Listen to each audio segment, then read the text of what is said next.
Казнувањето на сообраќајните прекршоци преку системот Безбеден град ќе започне од 1 февруари, еден месец подоцна од претходно најавениот датум 1 јануари. Веста ја потврди за телевизија 21 помошник заменик министерот во МВР Мухамет Исмаили, кој информираше дека покрај Скопје, Куманово и Тетово, системот ќе биде во функција и на коридорите 8 и 10.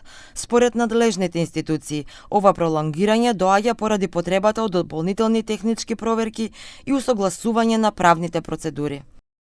Од 1.2.2026 системот Safe City целосно ќе биде ставен во функција во Скопје, Куманово и Тетово, како и на коридорите 10 и 8, додека во другите градови се предвидува да започне во текот на 2026 година. Од Министерството за внатрешни работи информираа дека се разгледува можноста за одредена толеранција во однос на брзината. Сепак ние мораме да ги почитуваме брзините на возење. 50 за градска средина е 50 за градска средина. Секако дека ние ќе имаме внимание, исто како сите европски градови, како што додале и они своји одредени параметри за да има толеранција и кај нас ќе се случи таа толеранција.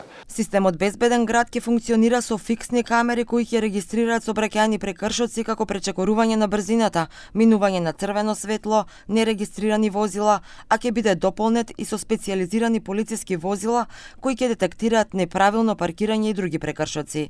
Целта на овој систем е до 2030 година да се намали преполови бројот на сообраќајни несреќи.